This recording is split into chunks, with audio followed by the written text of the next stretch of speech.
Want to teach your child one of the most difficult money habits there is to master? If so, stay tuned. I want to share an option.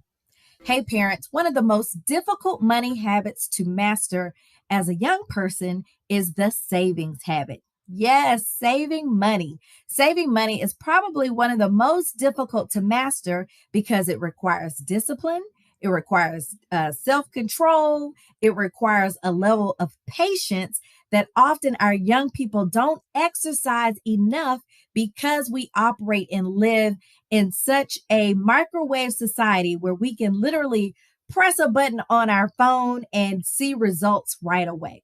The savings money habit is one that our kids should practice as soon as they are able. And so I often recommend to parents that you open up a savings account for your child when they turn 12 or 13 years old. We really want to make it a big deal.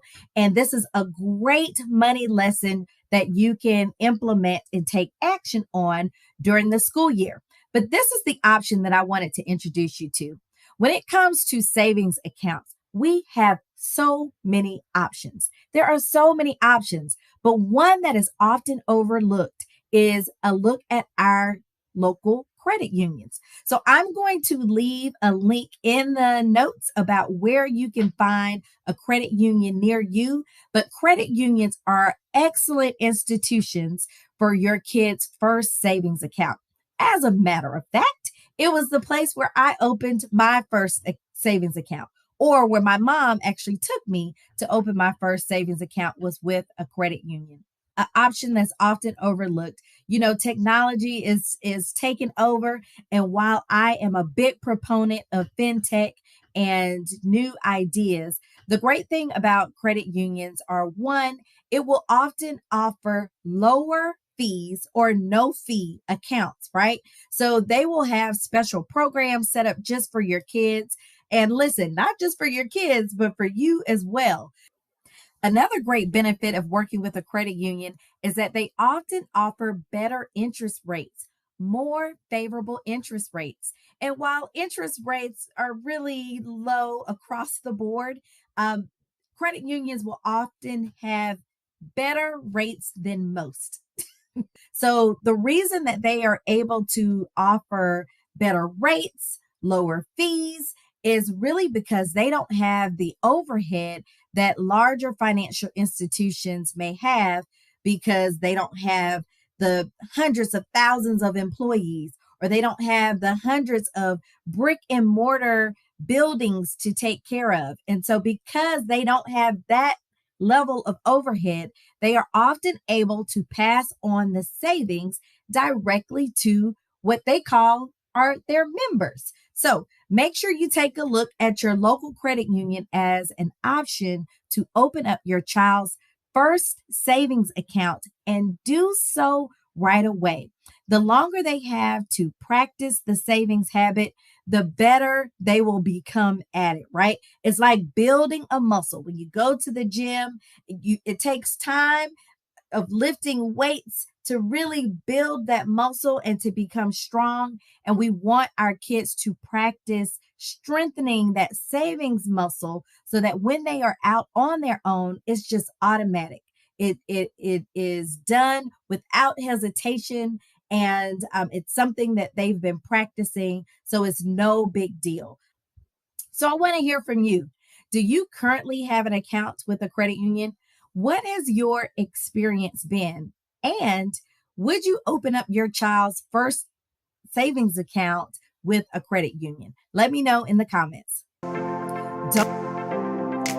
Ads are everywhere, and your kids are seeing them.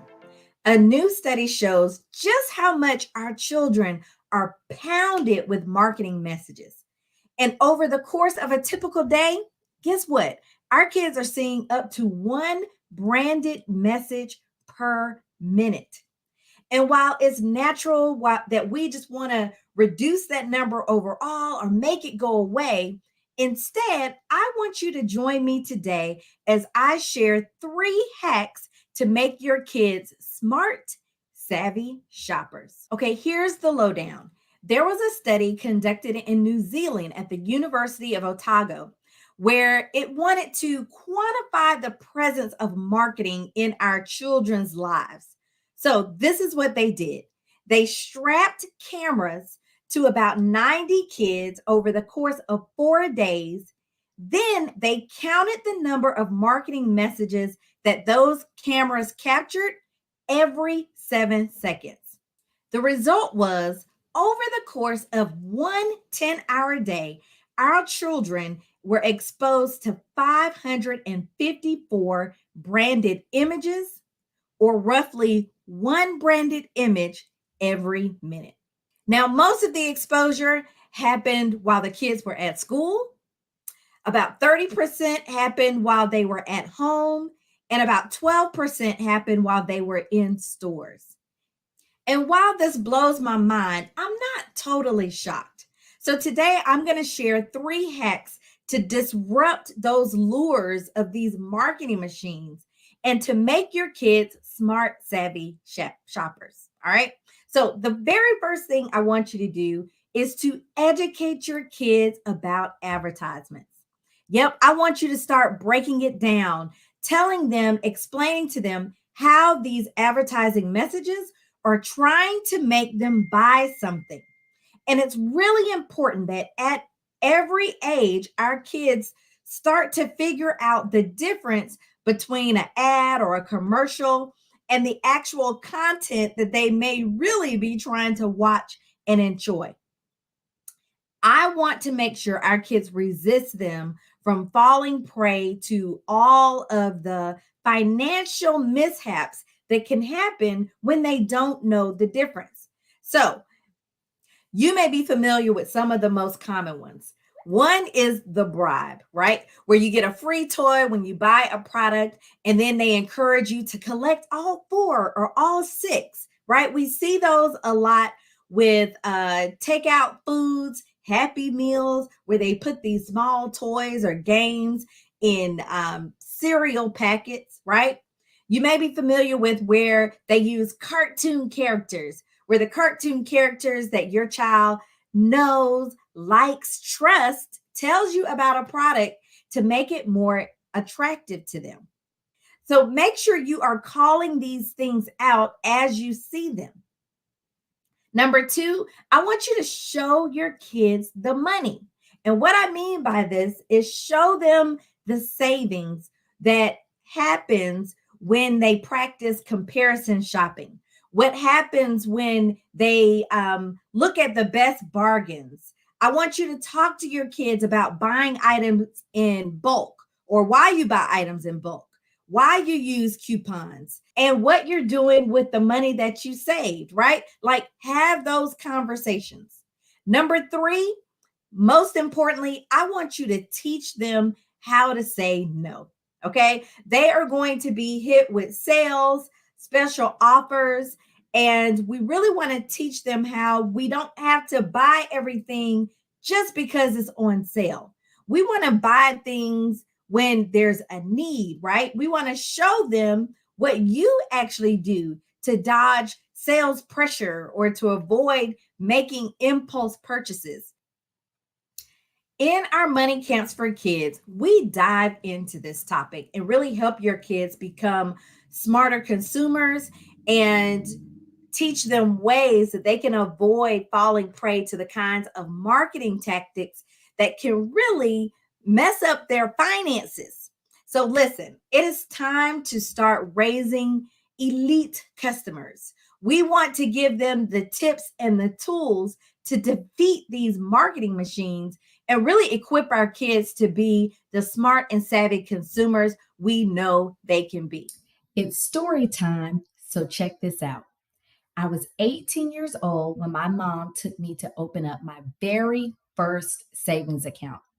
I was I just graduated from high school and I had gotten all this cash, all of these checks from friends and family celebrating my big day, my graduation day. And my mom said, "You know what, Holly? I don't want you holding on to all this money. Let's go deposit it into a bank." So we went to our local credit union. We opened up an account And my mom gave me a quick 5-minute lesson on how to track the withdrawals in my savings account. Now, let me ask you this. Do you think I learned how to save my money from that interaction? If you answered no, then you are correct. I absolutely did not. I'm showing my age, but marking the withdrawals down in my check register never showed me how to replenish the savings account. It never showed me how to grow my money over time or how, the bank would pay me interest or the credit union would pay me interest, right? And let me tell you, these are important lessons that we must expose our kids to before they leave the nest. Join me today as I jump into how you can start teaching your child how to save and invest at every stage. Hi, parents. I'm Holly Reid, the creator of the Playbook.com, and you are in the right place if you want to raise money smart kids and give them a solid financial foundation. Make sure you hit that red subscribe button and click that notification bell. At a time when our kids are literally growing up in a cashless society, and when we are experiencing so much economic uncertainty, so much volatility in the market, it is crucial. It is absolutely crucial that as parents, we start teaching our children the importance of saving and investing money from a young age. And so at the Master Playbook, we are passionate about this. We are passionate about financial education, and I believe that it is never too early to start teaching your kids about money management. So today I want to give you 5 ways, 5 practical tips on how you can start teaching your children to save and invest their money. All right. Number 1, I want you to start leading by example. Yes, our kids are watching us. They are mimicking us. They are imitating our every move. And we think it's so cute. But we also want them to start imitating healthy money habits. We want them to develop these healthy money habits. And in order to do that, you have to lead by example. Show your children how you manage your finances. It doesn't have to be the whole kit and caboodle. It can be a very small portion of the family budget, right? How do you manage the entertainment budget? How do you manage the food budget? But show them something so that they have a point of reference. Talk to them about how you set financial goals and how you save money, right? This is all about sparking those money conversations in the home. Second, I want you to actually encourage saving and investing. One of the best ways to teach our children about saving money is really to encourage them to save their own money, whether it's money earned from an allowance, whether it's money gifted to them as a birthday gift, or money received from a holiday gift, or from a small business that they may be running. You should be encouraging them to save a portion of it each week. And not only encouraging, I'm going to change that language just a little bit. I want you as a parent to set the expectation, because a lot of times they aren't going to do it without, if it's optional. So we want to make it mandatory and really help them learn the value of money and the importance of setting these financial goals. All right. Third, I want you to help your child designate a specific space for them to save or for them to invest, depending on their age, right? For our younger kids, piggy banks, envelopes, jars. For our older kids, we really want to make sure that they are opening up an account at their local credit union or their local bank, where they have these special accounts just for young people. And I hear this feedback all the time. They're like, well, Holly, the banks and the credit unions don't pay a lot of interest.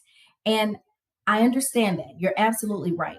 But the goal here is really just to get your child or your teenager in the habit of saving. In order to do that regularly, in order for them to do something habitually, right? They have to have a place to do it. There needs to be a routine to it. And so this will help them see how their savings are growing and give them a sense of personal accomplishment as well. Number four, I want you to help your child set their own financial goals. So think about how you can help them save for a new toy or a new game or a new outfit, right? This will give them that sense of purpose and motivation to save some money. Finally, number five, I want you as a parent to help make saving money fun. Okay. It doesn't have to be boring. So find ways to encourage your children to save money, to invest money. This could be creating a savings chart, right? So they're checking it off every $5 that they save. Or you can do what I call putting a little skin in the game. So you offer your child or teenager a reward for reaching a specific savings goal.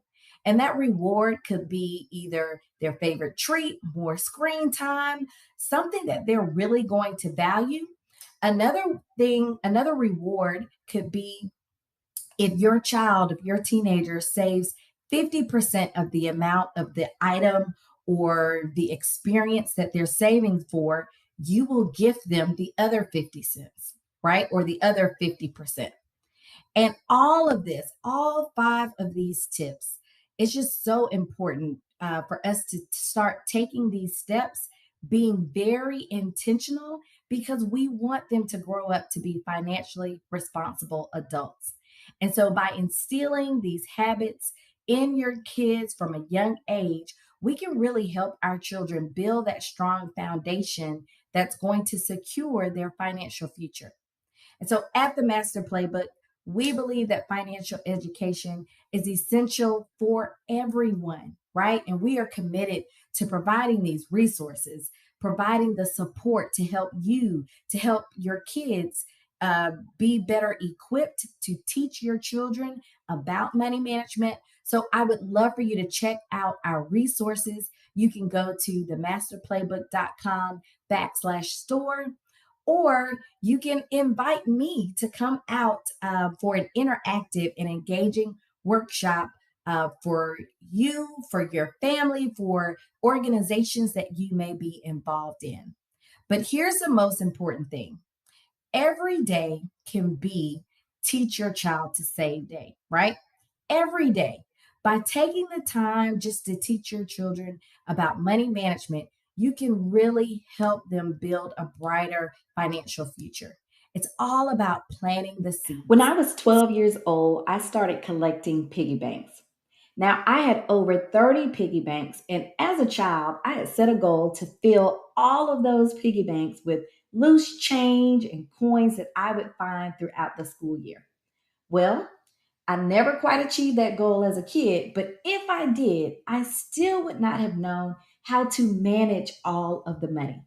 So, as we gear up for another school year, I wanted to share some important money lessons and activities that we can do as parents to set our kids on a path of financial success. And we're going to kick it off with this first topic on teaching them budgeting basics. Now, trust me, it's easier than you think, and it's a skill that will benefit them throughout their lives. So, why is it so important to teach our kids to manage money early in life? Let me tell you, the research has shown that it not only will help them be more responsible, make responsible choices, but it will also empower them to set goals, to achieve their dreams, and to do it all with financial confidence. I see it time and time again where we gift our kids money, or friends and family gift our kids money. And I want to make sure that we as parents encourage and equip our kids with the next steps. Now, you can start with a very simple activity that can make a big impact. Now, first, I want you to grab a piggy bank. It could be a piggy bank, a jar, it can be a couple of envelopes, whatever you choose. But every week, You pick the day. I want you to sit down together with your kids and discuss what expenses might come up that week, right? It could be them planning to go to a movie with their friends, all right? How much does a movie ticket cost? It could be talking about how much lunch money they're going to need for the week or supplies for a school project or a school field trip. And now I want you to take that information and make a budget together. But I want you to use the three S's to make the budget. And the three S's are save, spend, and share. Those are your categories. So you're going to list the expenses. You're going to prioritize the expenses. What should come first, second, or third?